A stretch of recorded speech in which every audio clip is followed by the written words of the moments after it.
Hey everybody, it's Margot. Guys, I'm such a fucking actress. And Lydia, Strong black woman over here. but you already know why we're here. Pop off, sis. I went commando on public transportation, huh? Oh my god. I love a good lazy river. Because I'm lazy and I like water. Pop off, sis. Guys, I'm not gonna lie, I'm kind of hungover right now. The content you may not want but deserve. Pop off. I think I popped off about that. You popped off. Pop off, sis! Hello, everybody, and welcome back to your favorite podcast with Mark and Lyd. Okay, that was a lot. That there was interesting. We could make something with that, like Margs with Margs. Oh! Let's copyright it. Oh, Okay, yeah. I just gave you a solo podcast career. Just kidding. I'm gonna have to leave now, Lydia. I gotta go jump on that, get my trademark before someone steals it. Hello, Lydia. It feels like forever since I've seen that beautiful smiling face. Oh, I know. We were talking about that. It feels like so long. And we had a guest last episode, so back to just a one-on-one catch up with us. My fave. My fave. Okay, so what's your rose this week, Margs? My rose, Lyd, is I have started with my mother a 30-day yoga challenge where I'm going to be doing yoga every morning for 30 days. I'm following this little program, this little YouTuber, and honestly, I mean, I'm on day 4, so we'll see if it lasts. But it's been so nice so far. Like, I just feel I never do yoga, like never, and I just feel so much looser and stretched out, and it definitely hurts. Like when I'm doing it, I'm like, oh, I really am staring at my phone like this all day and fucking up my neck every single day. But it's just been nice and a little activity to do with my mother. So that's cool. What is your rose, darling Lydia? Well, slow your roll, because I would just love to say that that's really cool. I was telling you before, I feel like you and your mom always come up with cool things to do in quarantine. So that's so exciting. I've never tried yoga, but always wanted to. And you answered what I was going to ask, which was, do you feel any kind of difference or notice anything? And so that's good to know, because you're making me want to try it. I think you would love it, honestly. It's nice because it's not, it's not cardio. It's not like you feel like you have to exert so much energy. And it also meets you where you are. Like, you're only as flexible as you can be in that moment. But it's cool. Like, I'm acting like I've done yoga for so long. It's been day 4. Okay, let's not forget. But just in these first few days, I already can, like, I can do a better downward dog and I can stretch a little bit further. And it's pretty crazy. And I feel just like nice and flexible. Yes, I love that. And that's great. I was just thinking when you said phones, like being on my phone and looking down or looking at a computer screen all day. I love that. Okay, you're inspiring me with that. Well, I'm a little annoyed you haven't said anything yet. You haven't noticed, but I got a haircut. And when I say haircut, I got a trim 2 inches. I mean, dramatic. Very dramatic. And I don't think you didn't notice because it was 2 inches or because my hair is not down or because it looks the exact same as it always does. But the reason this is my rose is because I usually hate getting my hair cut or trimmed or anything. I love growing my hair out because it takes forever, in my opinion. And I was like so excited to get a trim, I think, just because, one, what else is there to do? So, I was masked up as safe as you can be while also being in public in the salon. I got it cut and it feels healthier, even though I feel like it low-key doesn't look healthy right now. But It looks amazing. I had a lot of split ends, so those are all gone. And I was just like, wow, like, am I growing up actually looking forward to getting my hair cut? Because, they always tell you, like, when you get it cut, it actually grows faster or whatever, like when it's healthier and you don't have the split ends. So yeah, that just shows you how much is going on over here in life. that is my rose. Remember when our roses were like actual life events, like PBT? Yeah, I remember when my rose was like, I'm gonna go to Miami and go to Ultra, and then it was like, oh, JK, hello, Miss Corona, please, thank you and welcome. Yeah, I know. Yeah, I miss having fun events, but your hair looks great, you look great, and I'm glad that you had this fun escapade. Thank you. Thank you. Thank you. All right. What is poppin', Margot? Well, okay, one thing I saw. Oops. One thing I saw that was just warmed my little heart was Jonah Hill posted this Instagram this week. That was a screenshot of the Daily Mail. Essentially, the Daily Mail is a website that's like a gossip website, kind of like TMZ. And they'd taken pictures of him surfing and with his shirt off.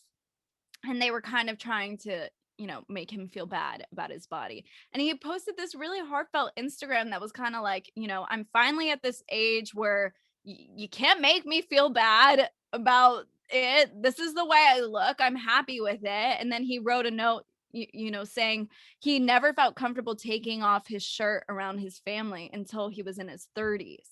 So he was like, to all the young kids out there who don't feel comfortable taking your shirt off like at the pool with your family, like just do it. And it was very sweet and very honest. And I think it's also the National Eating Disorder Awareness Week. I might have said that wrong, but I think it fits the timing, and it was very wholesome and sweet. And he was smiling so big in the pictures, and I was just like, that's the biggest fuck you can give them anyways. Yes. It's like, I feel good and I look good and I'm smiling and I don't care what you think. I love that. Yep, you summed that up. Just what I was thinking. And it's just body positivity. That's the kind of content we need and needs to be, put out in the world. And I feel bad that even around his own family, he didn't feel comfortable. That makes me so sad. But yes, I love that. And that's what we hear. Like, the older you get, you just don't give a fuck. You're like, this is me. You get more confident in yourself. Yes, Jonah, that is definitely popping. Oh, yes. Well, I just wanted to touch on, we talked about how there was a possible Shailene Woodley and Aaron Rodgers engagement. It hadn't been confirmed, but it has now been confirmed. Shailene confirmed it on a late night show, and they're engaged. Shocking. Is it? I mean, she's so low key. She is very low key. She's so hippie and he's so football. So, to me, it's like, it's just interesting. But if they're happy, then, that's all that matters. And that's exciting. Exactly. Like, even in the interview when she was confirming it, she said, I had never watched football before, especially, American sports. We just didn't grow up watching them. Like, is she Canadian or something? Like, she's from California. Like, she's so like hippy dippy. I'm like, you're from America. What do you mean? But yeah, that's hilarious. I did not know that. Yeah, she definitely seems like a private person, but seems happy. So good for them. Yay. And then, have you seen the new Billie Eilish documentary on Apple TV? But I want to. Did you see it? Yes, I just watched it yesterday. Margot, I am not a Billie Eilish fan. Like, okay, I feel like that sounds negative when you say you're not a fan of something. I'm not a fan. I'm just not, I don't pay attention. Right. And then every so often, like, she'll put out a song, I'm like, ooh, I fuck with this. Yes. Everything I Wanted. Always can jam to that in the car. Oh, true. Yeah. It's very good. It's a documentary film by director R.J. Cutler, who I guess is well known for his films. It's called Billie Eilish, The World's a Little Blurry. Very good. I would suggest, even if you don't have Apple TV, do that week-free long subscription to watch it. It's about 2 hours long, but like, you really get a sense of who she is. I think what I liked most about it is she didn't hold back on anything. Like, she addressed a relationship that she had never told us about before. She showed us like behind the scenes moments of how she feels about being famous and not being able to have like a moment to freak out or like not be the nicest person on the planet and be cheery and all that. So I feel like she shared it all, and she was honest, and she's just a teenager living life and dealing with being famous. Like, but she's also like honest. Like, she and her brother were sitting on the couch one day because her brother's like her best friend. They write all their songs together. He's his own artist, producer. And she was like, yeah, I'm famous as fuck and we're millionaires. And they were just laughing about it. Like, she was like, that is what it is. I was like, you right, you are. Yeah. But yeah, and like she just seems really down to earth. She got her dream car, which is like a Mustang, something that she wanted her whole life. She dedicated I'm like telling you the whole movie. She dedicated a whole it was probably at least 10 minutes of this documentary on her obsession with Justin Bieber growing up and how she finally met him at Coachella last year or 2 years ago. It was like a whole she went deep into She her was like, people need to know. it was crazy. She at one point when she was a kid, her mom was like, yeah, we were gonna put her in therapy because like it was a problem. Like she said at one point, she made a video and she was like, I can't get a boyfriend because I'll be cheating on Justin. And she truly meant that. She was like, he's gonna be upset with me if I get a boyfriend. Oh my That means, God. like she was but it was like relatable, you know? Yeah. Oh, I mean, I was there for One Direction, write my fan fiction and being like, oh, I can't wait till Louis just like shows up at my door. Yeah. Might low-key still be me with Michael B. Jordan. Like, you never know. So It could have, because we know he's coming to you. So yeah, we're just waiting for it. I mean, what does Lori Harvey have that I don't have? I mean, there's no difference. Nothing. Anyway, watch the documentary. I highly suggest. I will. Not poppin'.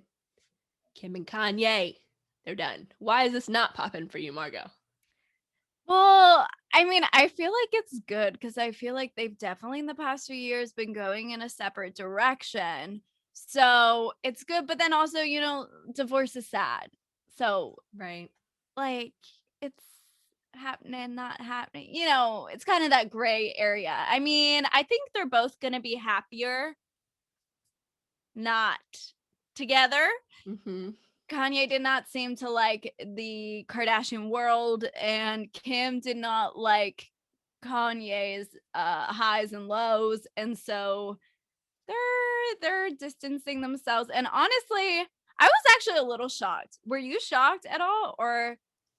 I honestly, there was been rumors for weeks, and I was one of those that was like, I'm not gonna believe it till it's official, and I didn't until it was official, and it said she filed, that Kim filed. I was like, oh damn, this is happening.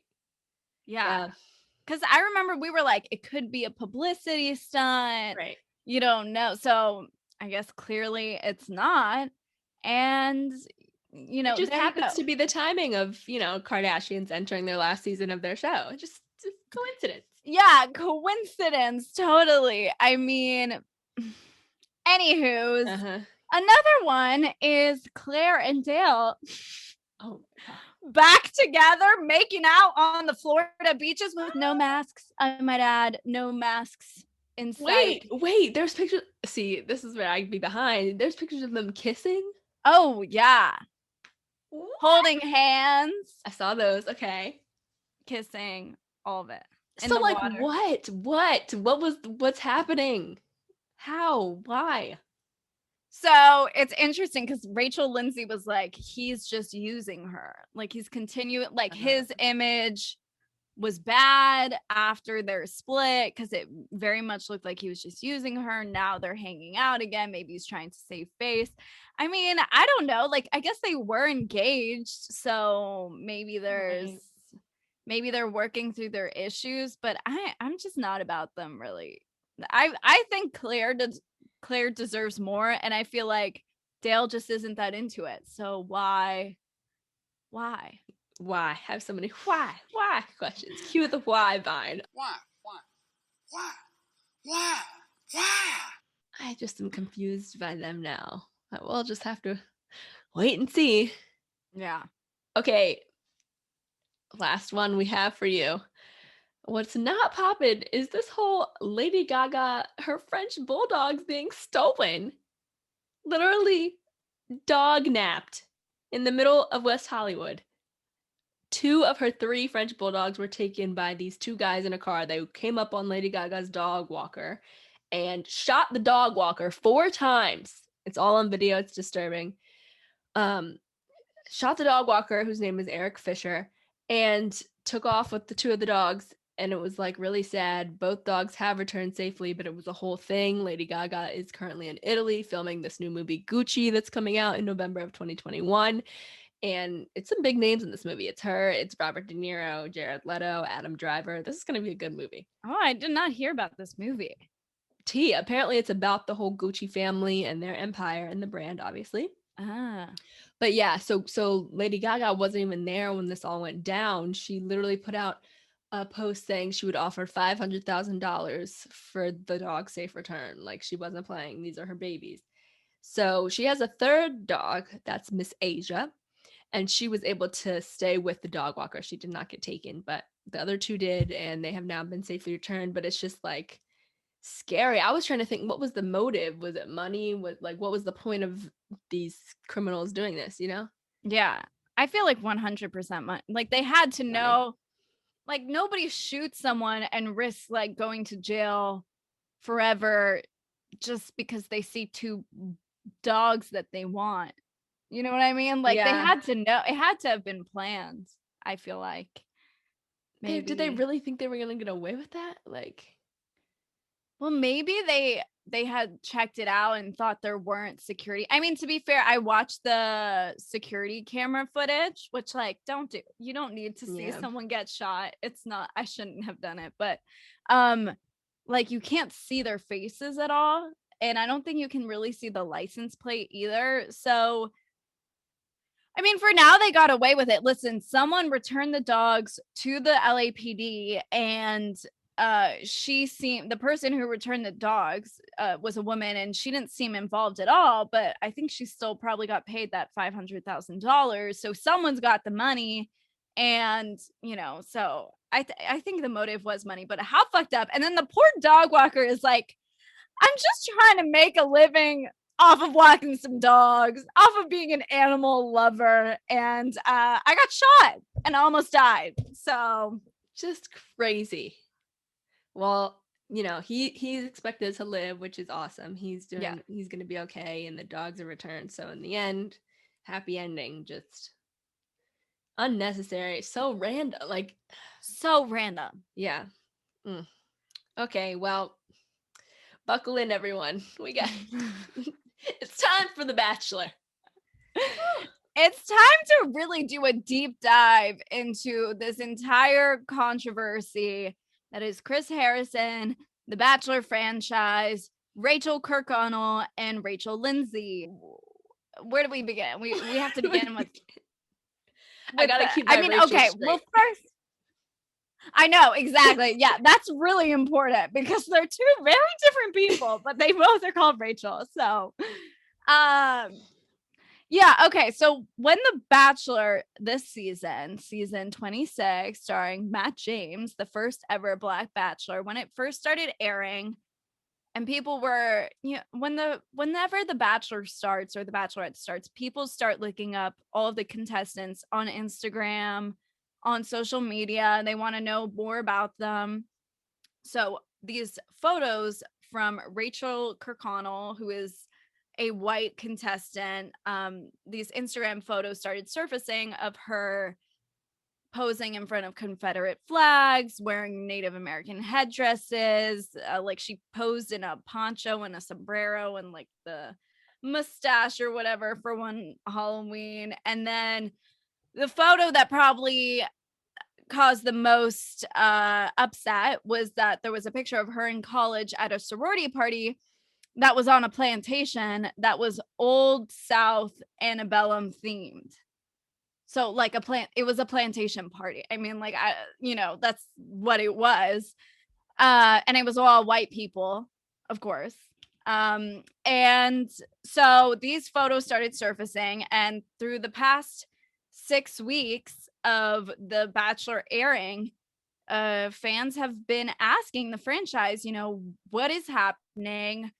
Is Racheal going to answer to this? They've been commenting on Rachel's posts, and no one has said anything. And then last week, things got crazy because Chris Harrison, who is the host of The Bachelor, went on Extra TV to talk to an old contestant, Rachel Lindsay, who was the first ever Black Bachelorette. He went on to talk about the season and specifically Racheal Kirkconnell, the current contestant, and her actions. And the things Chris said are just, I don't know how you could be on TV as a host for over 20 years and not recognize that you're saying things that are a problem.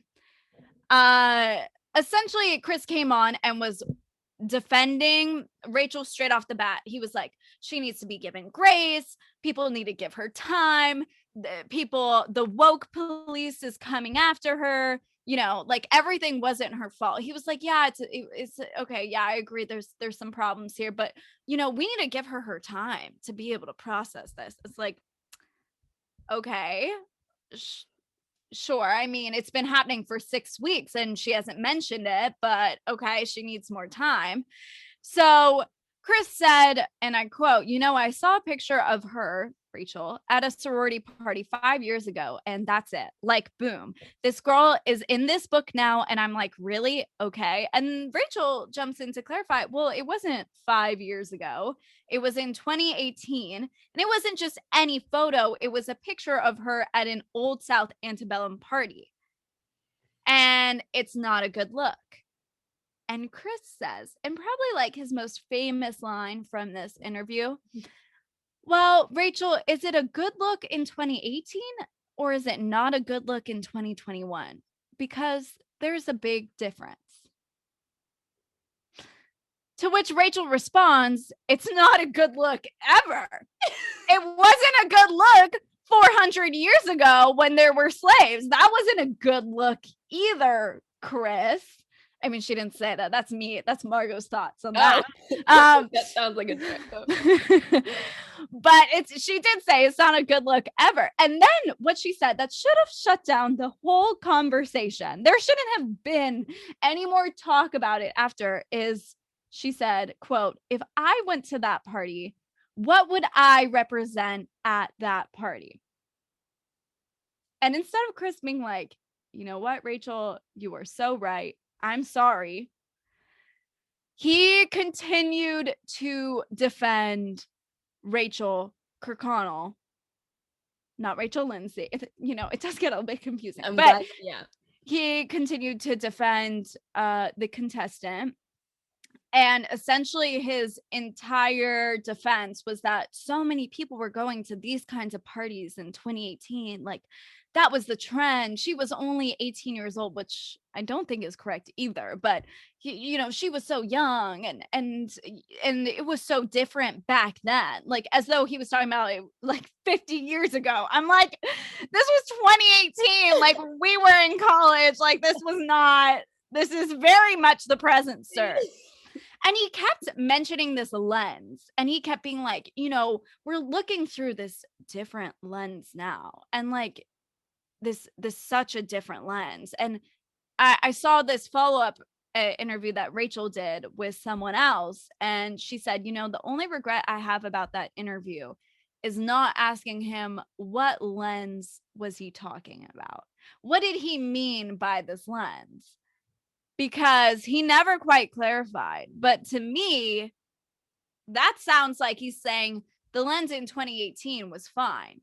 And the lens that we're looking through things now is a problem.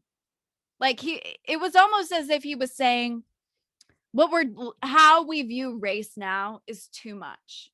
This girl is being too attacked. It's too much. People are tearing her apart, and there's not enough basis for it. He also started talking about like Republican versus Democrat, how people label Republicans as racist. And he was like, you know, it should never be just because you voted for this person, then you are there for this thing. And I was like, there's only one person you're talking about when you say that. And that means you voted for him. And I'm sorry, if you voted for him, then you voted for a racist president. Ergo, part of you is racist. I'm sorry, Chris. Like, that's a terrible defense. What are you talking about? And yeah, I mean, I think that's like the best synopsis I can give. It's 13 minutes. Go watch the clip if you really want to know everything quoted. But the last thing that I'll just mention is about exactly what happened is he talked about Hannah Brown. Do you know what happened with Hannah Brown, Lydia? No, it's fine if you don't. So Hannah Brown was a bachelorette a few seasons, maybe even like the last season before Claire. And she, in this past year, uploaded a video, I think on her Instagram story, where she was singing along to a song and said the N-word. And obviously people were like, yo, that's not okay. And Chris, in this talk, which was about Racheal Kirkconnell, it was not about Hannah Brown. But like, yes, that's also a problem, Chris. He brought Hannah in and even defended her and was like, what these women need are more time to process this. Like, they're being thrown to the lions and they need more time to process. And it's like, it's just very clear what side he was siding with and how stupid it was to pick that side as someone who has been a host of television for 2 decades, who has seen everything that's gone on in this country, especially this past summer, and then to make the statements he did to the first ever Black bachelorette on his franchise. The whole thing is appalling. Lydia, jump in, tell me what you think, and let's talk about this mess. I have a lot of different things that run through my head. First of all, Margot, well done on the synopsis. Unmatched. Could not have done it any better myself. There was a lot to cover, and you did so very well. As you said, this is just crazy, bizarre, so many thoughts. Biggest thought for me is the whole 2018 comparison, that being so long ago, the different lens. Like you said, we were in college then. It was not even 3 years ago. And at that time, Donald Trump was the president, which is something that is not lost on any of us, because what was the lens then in terms of race when he was president? Not a great one at all. Yeah. So that argument is awful. He should have backed away from all of that. And for him to be that adamant and that stuck in his conviction about his beliefs and everything and giving them more time, whatever, blah, blah, blah. And like you said, he was talking to Rachael Lindsay, the first Black contestant. He was saying this in a public forum in an interview to a Black person. Yeah. So God forbid if we knew what he would say around his friends and family that were not Black, that are white. You know, like he was that bold to say all that. Yeah. So that is how he feels. I'm going to give a very unpopular opinion right now. And I know this is not true at all. Like, this isn't it. But like in a sick way, this would be bad. But because, and this is me kind of jumping ahead, because I know next we're going to talk about who his possible replacements are, because he has since stepped down from this role. Yeah. Back or whatever. And in my opinion, Racheal is now going to be one of the front runners to be the new host of The Bachelor and The Bachelorette. What if for some crazy reason this was all like planned to get him out and bring Racheal in? No way. No way. Okay, we're gonna forget that. Because why would they do it this way? Why put out all this racist stuff for that to happen? Yeah, you could have just fired him like other shows do and put. Okay, forget that. No, yeah. What else is going through my head? I kind of feel bad for Rachael Lindsay for having to sit through that interview and having to deal with the backlash of all of it. Just because, she didn't ask for that to happen. And it's probably disheartening for her to now be associated with someone like him. And, at one point, before that, I'm sure she loved him in a professional way. He gave her a lot in terms of a platform and the opportunity to be the first Black bachelorette, that kind of thing. I think Matt is going to have some explaining to do if, as we both think, Racheal Kirkconnell is the winner of this season and ends up with a ring and an engagement from Matt James. Because what happens then? And I honestly think it is her, because I feel like this whole thing, even though it should always have been a big deal, would not have been as much of a big deal if she doesn't win. And obviously the executives and everyone behind the scenes knows who's going to win. So what does that mean? I don't know.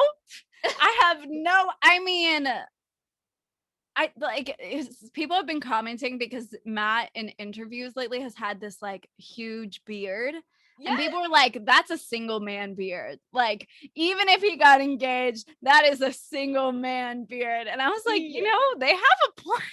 Yeah, who wants to like kiss all that either?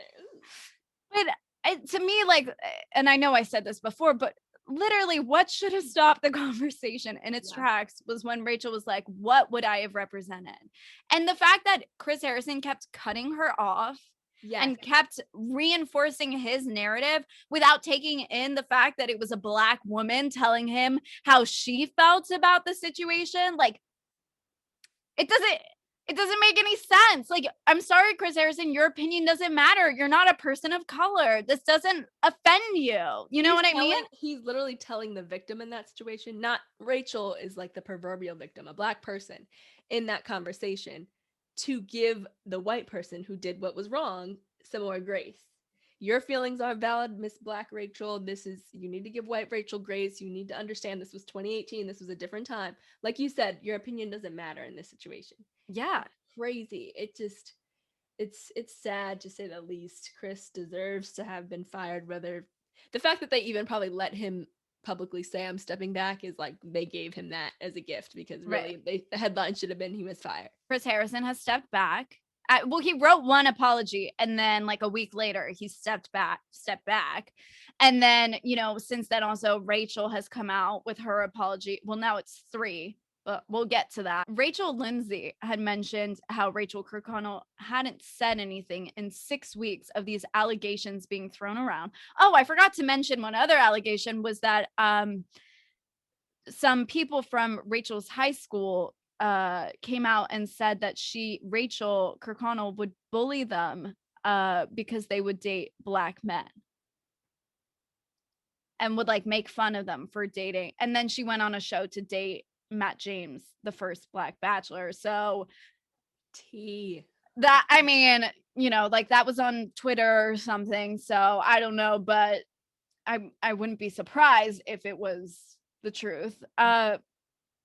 In 6 weeks. Also, not even just in the 6 weeks, but when you go on a TV show, you know people are going to follow you on Instagram. You know they're going to stalk your social media. In fact, you probably went on The Bachelor so that you would get famous. So why didn't you go through your social media before you went on the show and delete the pictures that were racist? The only reason that you didn't do that was because you didn't see a problem with them, because to you, they weren't racist. Like, there is no excuse now. You know what I mean? And let's be fair. Let's play devil's avocado and say, okay, Rachel's like, I didn't think about that. I didn't think about my social media like that. I forgot about all the pictures I take.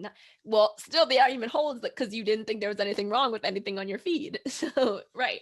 Great point. It's so heated on that. I love the passion, Margot.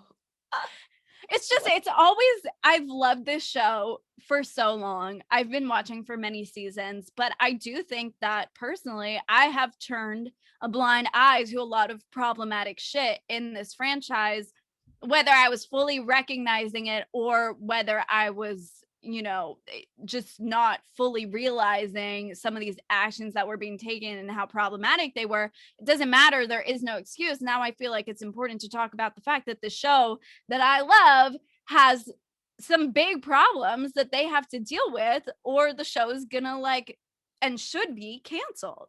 Right. And if the head of your show, if the executive producer and the host of the show is racist and he is in charge of hiring all the people, of making the kind of set that either makes you feel comfortable or uncomfortable as a person of color, like if he is racist, that trickles down from the top all the way to the bottom.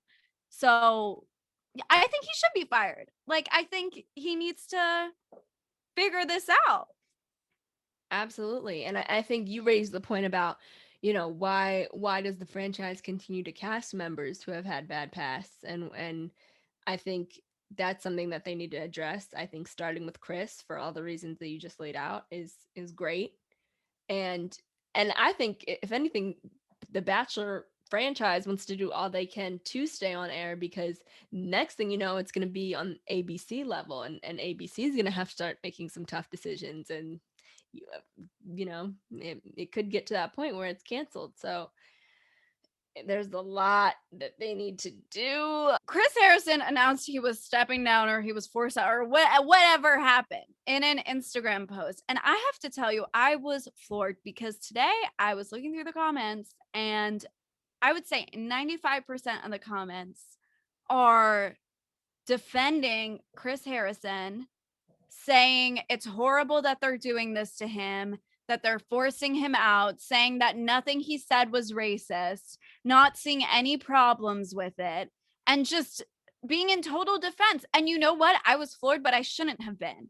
Because like I said, if he was at the top, then that means that in the past 26 seasons of this show, the fan base that they have been cultivating is a fan base that feels a similar way that the show does, and that the show portrays race. And it's just, it was pretty disheartening to see.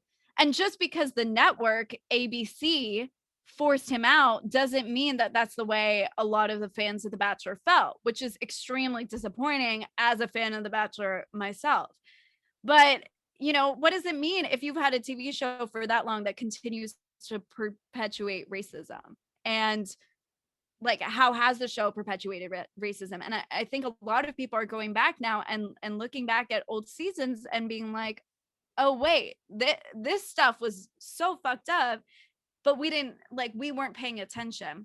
And also Rachel Lindsay herself, after her season aired, wrote an op-ed where essentially she was very frustrated because she felt like she had been given an edit of angry and sassy, and her story in the end hadn't ended up being a love story. Like they had very much edited the show to make it look like she would end up with her runner-up versus the guy she actually ended up with. And she was like, listen, the only difference between me and the other bachelorettes is my race. And they played into that stereotype of the angry, sassy Black girl, and that's what they portrayed me as. So these problems have been here, you know, and they're not going anywhere unless the network looks into it and Chris Harrison gets cast aside. So true. And I was going to ask you, just thinking about maybe ways that the show has perpetuated racism over the many seasons, is on past seasons, have the contestants been mostly white? Or I mean, like what's the average number of Black contestants that have been on each season, would you say? I would say when they start with like their pool of 30, there's probably like 4 BIPOC. Wow. There you go. Okay. I would say that's probably the average. And in the early seasons, I would say there's probably none. Like I wasn't there at the beginning of the show because I was like, you know, like 4. But I would say there probably weren't any. And has a Black person ever been chosen, like gotten engaged at the end of it, that wasn't the Bachelor or Bachelorette? I'm pretty sure no. There was with Sean, who was a Bachelor a few years ago. There was an Asian woman, but I think that's the only person of color who ever was chosen. Okay, that's interesting. And I know that could be controversial because it's like, well, it's who you fall in love with, but just saying. And fall in love with is relative because it's a it's a TV show. TV show, yeah. Let's talk about these possible replacements for Chris Harrison. Well, I already said maybe Rachel Lindsay. Who else do you think maybe? There was this guy Mike on Hannah Brown's season that, you know, I feel like they're gonna pick someone from the franchise. But what's interesting is since after the final rose, did you watch that last season? You know what, after the final, did they have one last season? Is that the kind of thing? Wait, for Claire's season? No. Yeah. They didn't do anything with Tayshia or Zach. No, there wasn't. Right. Okay. So after the final rose is the last episode. Usually they do it live with a studio audience and they bring in, they essentially mix together live interviews where, you know, the Bachelor Bachelorette is talking to their runner-up or talking to their fiance with the actual show and the plot line that happens. Oh, I would have loved to see that with Tayshia and Ben. I liked Ben. Okay. I did not like Ben. You didn't. Most people didn't. I'm weird. Okay. He was like a wet blanket to me. But alas, we're not talking about boring Ben. We are talking about possible Ben. new replacements. So they have chosen a new host for After the Final Rose because Chris Harrison will not be there. And it is Emmanuel Acho, and he is a Black man, and he is not at all affiliated with the franchise, which I found shocking, but also makes sense because I guess they want a neutral point of view. And he is someone who has talked about race relations very openly and an activist in this country. So I think it was a good choice. I don't know much about him, but I'm definitely excited to see him fill in and do better than Chris Harrison. Yeah, I think that's a great choice. Like, he doesn't have any kind of history with the Bachelor franchise, which is good. I think he's the host of this YouTube channel called Conversations with a Black Man, and he talks about race with some very popular figures, and he really gets into it. He's a very like uplifting speaker too. So I think that is a great choice, and he's not terrible to look at, just saying. And football, man, we love it. I said that like someone that doesn't watch any kind of sport. It's a football man. But okay, so maybe, and you said Chris Harrison usually hosts it, so it seems like the host of the show hosts the Final Rose thing, so, or After the Rose, so maybe he would be the new host. I'm just trying to imagine him like walk in like, Lisa, this is your final rose. When you're ready. I know. The first thought I had was last season, JoJo Fletcher, one of the old bachelorettes, had stepped in for like 2 episodes. Chris Harrison was going to drop off his kid at college, and she had stepped in for like a rose ceremony or something to host. And like, she did a good job. And I was like, I hate to say it, but everyone who keeps being like, the show won't be the same, Chris Harrison is the Bachelor. It's like, okay, I hate to break it to you, it's not that hard of a job. Like, no. And he he's goes not in, the contestant. I'm confused how the show changes. He's a model. right.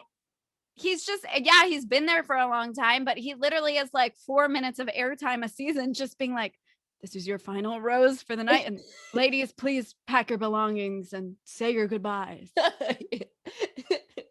And I mean, listen, another ABC show, Dancing with the Stars, another one of my favorite reality shows. The longtime host Tom Bergeron left after a long time, and it became Tyra Banks. I remember that. Very short, nothing short of a flop, to say the least, as the host. So, but I feel like, that's live. It's a little different. Like, so I don't think it's not going to matter that much if they change the host of this show. It's different. So yeah, it's not going to change the show. Even the diehard fans that have watched from the beginning, you'll get over it. And that says more about you as a person that doesn't see anything wrong with him leaving, which is what you were alluding to earlier. Right. I also hope that there is an After the Rose ceremony this year, because they didn't do one for Tayshia. And I'm trying to think, based on your description, maybe because of COVID, they can't do it. Yeah. But just have it be then the contestants and Matt. I think they are doing it this season. I think they figured out the COVID thing better than last season. So, I mean, that's going to be wild, because it's going to be Matt whether she wins or not, it's going to be Matt face to face with Racheal. Right. Kirkconnell. And I don't know. So Matt has released a statement where he was like, these actions were disappointing, and I can't talk about that much now, but I definitely will be having these conversations when the show ends. So I don't know. But back to what you were saying about wanting Rachel Lindsay to host, I think she would be fabulous, but she is so I don't know if you saw, but she deleted her Instagram this week. She was getting so much hate that it got to the point where she just deleted it because people were just sending her like horrible things.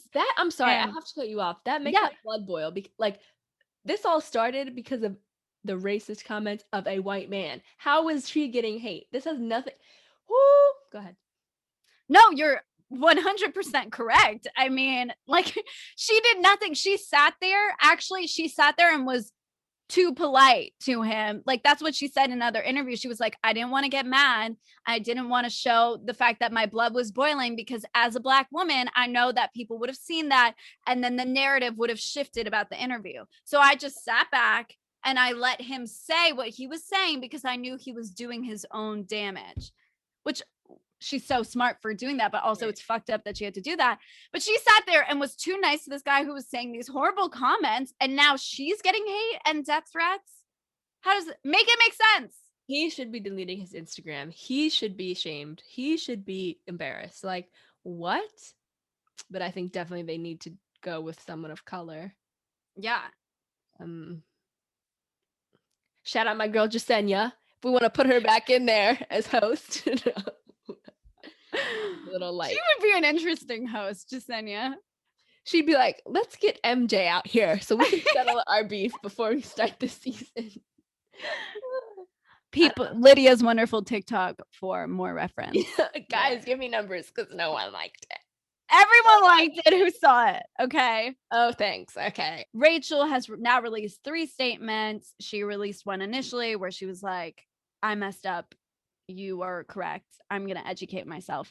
And then she released a 7-minute long Instagram video, IGTV, where she essentially said, I haven't been sure whether I could post links because I didn't want my actions to seem performative.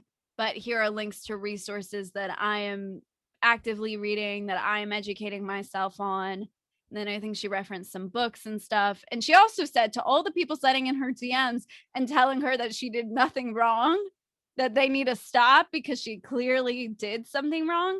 And listen, with all these apologies, you know, of course it looks performative right now. Like there's no other, she's getting attacked. So obviously she's going to say the shit, and it's going to be more long-term, whether we see if she actually means that she's doing the work or not. Like, you know, like we mentioned, she had these Instagram posts and saw no problem with them up like less than 6 weeks ago. So obviously she can't just like not be racist anymore, you know, magically. But for now, at least she's speaking up and saying, yes, I fucked up.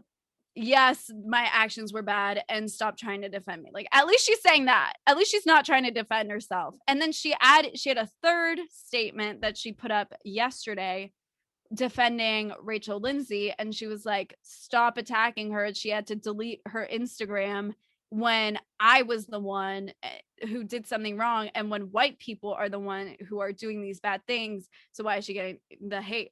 My thoughts exactly. So, yeah.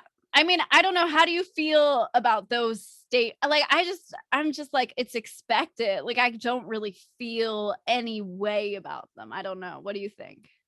What it comes down to is that this is all after the fact. She could have avoided so much of this. She could have saved Chris from digging his own grave in that interview if she had come out with this when the season first started and said, listen, this is a picture that I posted that is still on my Instagram. She should have gotten ahead of it. That's what it comes down to. You're so right. That's all. That's just so, like, it's baffling to me that the whole thing could have been avoided. And like, listen, I think she obviously needed this because she thought one type of way, clearly, but it could have all been avoided had she just deleted pictures off her Instagram prior to the season. You know what I mean? But honestly, Margot, now that I think about it, I'm glad she didn't, because we needed to see who she is as a person. Sorry, who she was in 2018 as a person. So I almost, that part of it is not what yes, you're right. She could have avoided all that, but it's more so she could have said something before she was caught, quote unquote. Like she could have just come out with it and said, listen, I'm not hiding. This is what happened. And she didn't. And I think we're going to have another conversation in another few weeks when we find out who Matt's fiance is, because if it's her, wow. Do you think if he picked her that they are still together?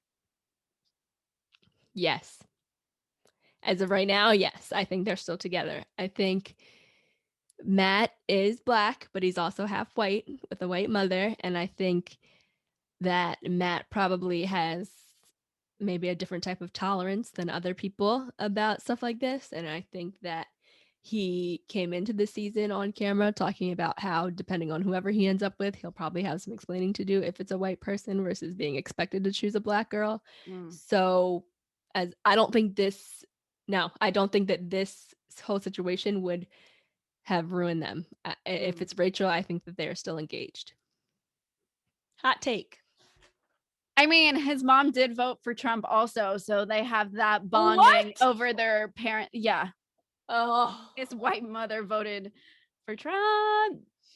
and I'm pretty sure it wasn't his common, y'all. dad, not in his life. Like, he was raised primarily by his mother. Yeah.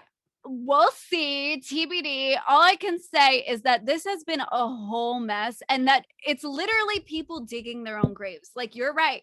Racheal had weeks. In fact, she had over a month to come out and say something before it got to the point that it did. And she chose not to speak.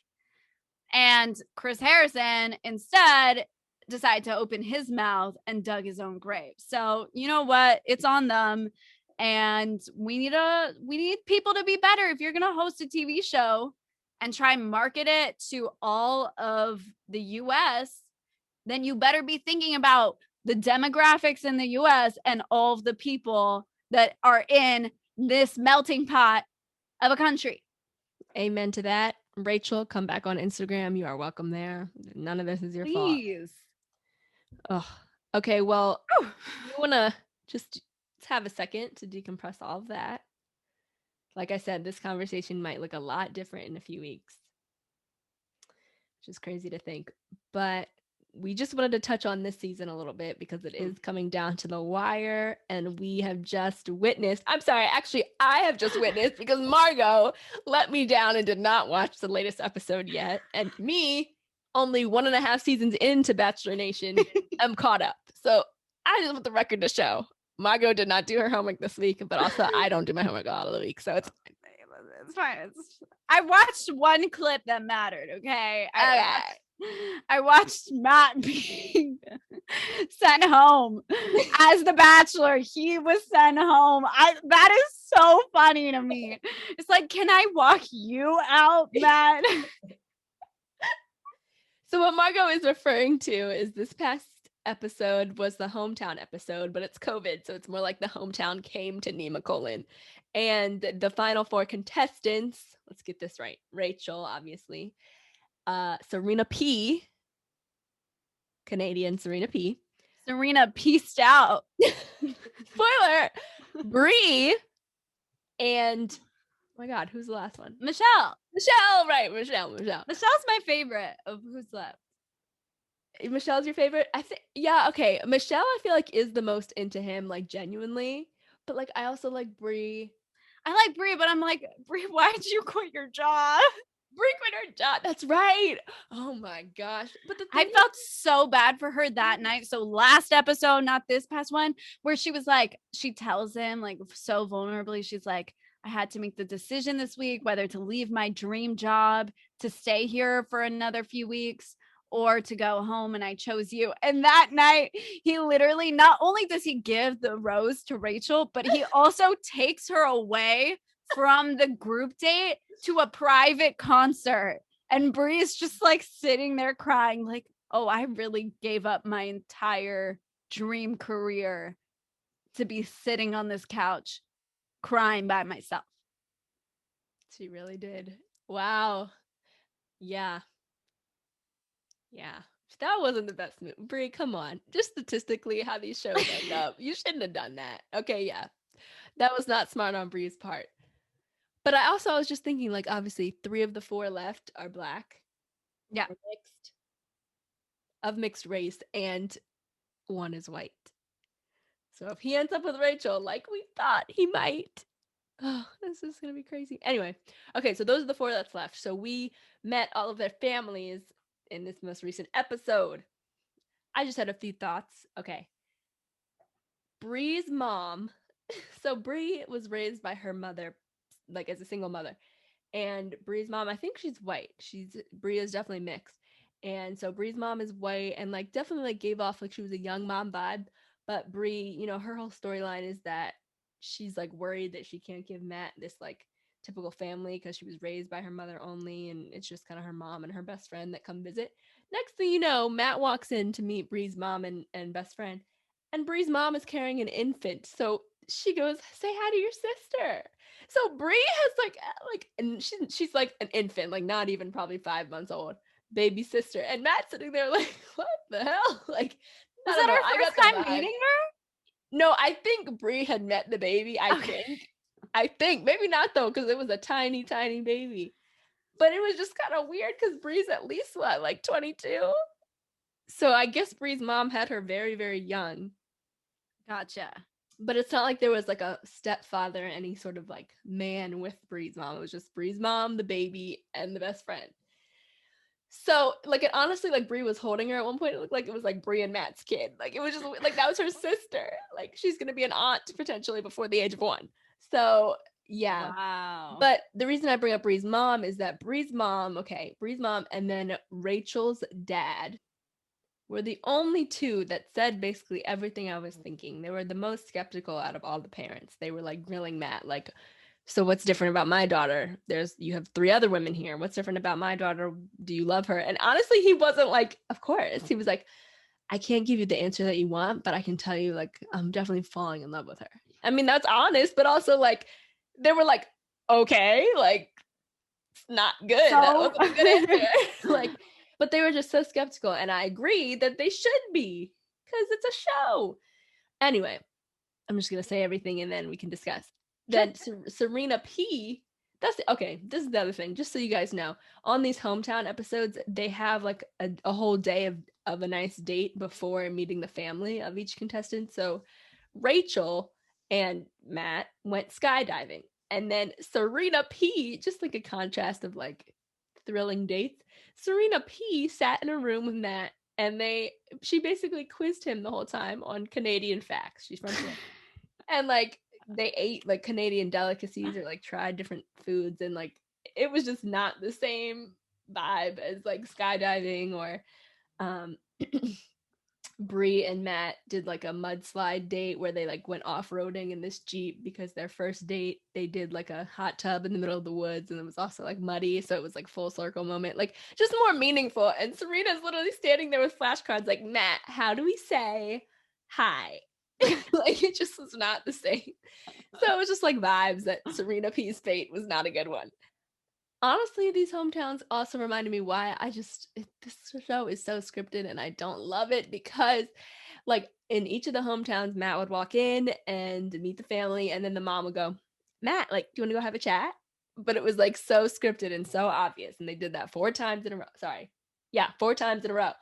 And it was just, they ask the same questions and Matt gives the same answers. Like, how are we, Margot, how are we as watchers supposed to believe in any of this? Because he literally tells each one the same. He says, yeah, Serena just makes me feel ways that the other girls don't. Yeah, Bree makes me feel ways the other girls don't. You know, Rachel really makes me feel ways that the other girls just don't make me feel. Like, Lydia, that's why I didn't do my homework. because Hometowns are the worst. Honestly, like when I first started watching the show, the first hometown you watch, at least for me, I know your experience was a little different because normally you get to actually go and see their hometowns, and that's even more exciting because then you usually get to meet the friends too or whatever, and they show you around the city. It's normally a little more exciting. They go to each city. Got it. But they're all the same. Like the first one's exciting because you're like, ooh, the parents, like meet the parents, they're gonna grill him. And then then you realize that for every single season of The Bachelor, they all say the same thing. They're all told by production, let's go have a chat now. And the Bachelor, Bachelorette never knows what to say because they're like, oh yeah, I am still dating 3 other people, and actually fantasy suites are next week, and so I'm probably gonna bone those other people too. And so it's kind of hard for me to tell you that I love your daughter specifically because I actually like have to test the waters in their vaginas first. Oh, it's just frustrating but also like the parents know that their children are going on these shows, so what do they expect at the same time too? But it's also their kid. Like, that's got to be hard. Like your daughter who claims, yeah, like there's no red flags, I just really love him, mom, like it's different this time. And it's like, but also he could just not choose you and you could be coming home crying to me in a few weeks. Like, yeah, I always wonder that when I see people go on The Bachelor and Bachelorette. I'm like, how did you convince your parents to come on the show, because every person who goes on there, there's a chance you make it to hometowns.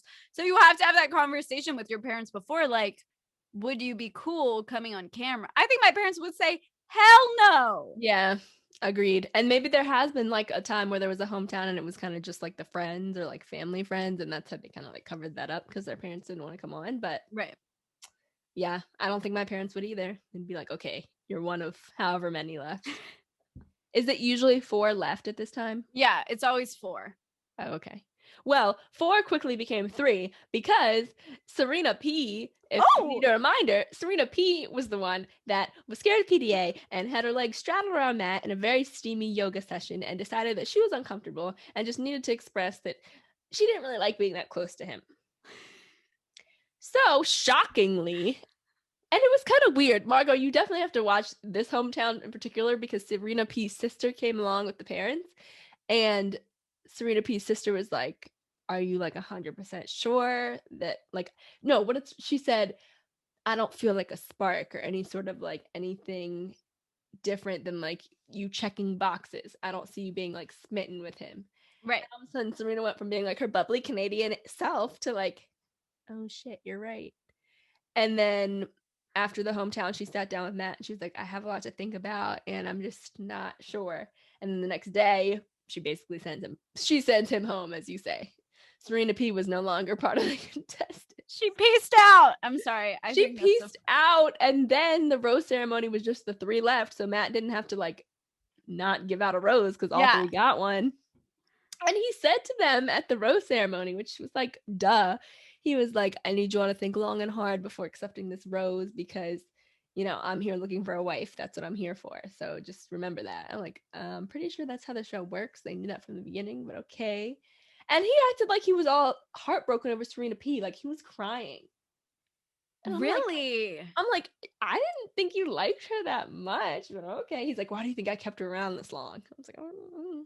I mean, yeah, but you had to keep someone around that long. Like, it's so funny hearing the interviews with like the Bachelor and the Bachelorettes after, where they're like, I knew from night 1 who I was gonna marry. It's like, well, then why did you do the whole show? You know? Right. They had to keep someone, so that doesn't mean they're necessarily interested. Like that could have been production choosing someone. Yeah. Serena P was like nice and she was bubbly or whatever. So yeah, and she's down to the final 3: Brie, Racheal, Michelle. Who do you think is going to be final 2? Final 2, because we're both in agreement that Rachel's going to be the fiance, that she's going to win. Oh, I guess Michelle. You think it'll be Michelle, Racheal? Michelle, honestly, out of all of them, I mean Racheal too, but Michelle seems like she really loves him or strongly likes him. Like she seems really nice and genuine and into him. And I think Brie just has a really chill personality though. Like she's kind of just like, yeah, no man, yeah. Who do you think? Yeah, I don't know. I think Michelle too. Listen, Michelle and Matt's first date, like that one-on-one, I was convinced after that one-on-one, I was like, oh, he's gonna pick her. Really? Because I just saw so much chemistry and they were making out in the hot air balloon and like, right. I don't know, they were just like, and he closed his eyes when he kissed her. I was like, oh, it's fate, clearly. But I don't know, I felt like they had something special, but now it's just seeing the way that he acts around Racheal and like how he chooses her out of everyone to spend time with, how he told her he was falling in love with her first and all of that. I think they're gonna be it. And maybe like throughout this whole thing they've been quarantined together in an apartment, hanging out, and like I wonder what it's like. Like I wonder if he's like explaining stuff to her and making her read books, and I don't know. I don't know if he's doing all of that, to be honest.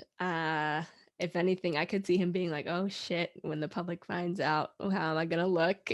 Like thinking about his own reputation. Who knows? Maybe he's educating her. Maybe think positively, Lydia. He's educating her. They're watching documentaries, they're reading, they are doing all the important things. Michelle for the win. Michelle for Bachelorette. Yeah, T. I think that's the Who do you perfect- think? Oh. Who do you think will be Bachelorette? Is there anyone so far you're like, ooh, I'm getting Bachelorette vibes? Just saying yet? No, just kidding. Just kidding. Kit. No. I was thinking like maybe Abigail, but I feel like they're probably, I don't know, they might pick one of the runner-ups like further along instead. Right. Okay, so like Victoria's kind of the worst, so not her. Okay, Nah. but like how entertaining would Victoria as the Bachelorette be? Low key, like I want that, you know? Like I shouldn't, but I gotta do Like a it. guilty pleasure, yeah. Yeah, Abigail will be cool because then also it's like showing even more inclusivity, and Yeah. that would be really cool. But yeah, maybe I don't think it would be Michelle, and I don't think it would be Brie. Yeah, that's it. I don't think they have big enough personalities that they Yeah. would want to base a whole season around them. Who's gonna bang Matt? Oh, me surprise! I told you was should the go on the last show. second. You know how like there was the second round of girls, and then there was that one girl that came. I'm gonna come in at the last second. And be like, I'm joining. Shows up and is like, Matt, you already know what it is. And Matt, he like we have feels- such a history. He's Yeah. like, who the fuck are you? Well, there's a lot still to look forward to. I think we really dove deep. Let's Serena P peace out of this Bachelor drama and onto our wonderful, our marvelous, our cozy quotes of the day. Go That ahead, was Lydia. beautiful. Thank you. My quote of the day is just to round out Black History Month. We ended it as of yesterday, and it says, "Until the lions have their own historians, the history of the hunt will always glorify the hunter." That's an African proverb, and it's just the idea of telling the full story of our history, specifically Black history and Black people, and the need for Black people telling their own story rather than what we've gotten thus far. So yeah, I really like that one. That's a gem you found. Thank you. You're welcome. My quote is from MLK, which I know makes me really basic for Black History Month, but I thought this quote fit the scenario that we talked about. He said, "The time is always right to do what is right." And I feel like that is my shout out to the Bachelor franchise, to Chris Harrison, and to Racheal Kirkconnell. May we keep moving forward, become anti-racist as white people, and keep educating and learning, because just because, you know, it's not the summer anymore, just because BLM isn't still a hot button issue doesn't mean that the work stops. In fact, the work is forever. Exactly. We'll see everyone soon. Bye. Bye. And that's the show.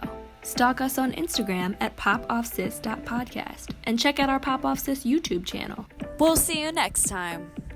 Pop off, sis.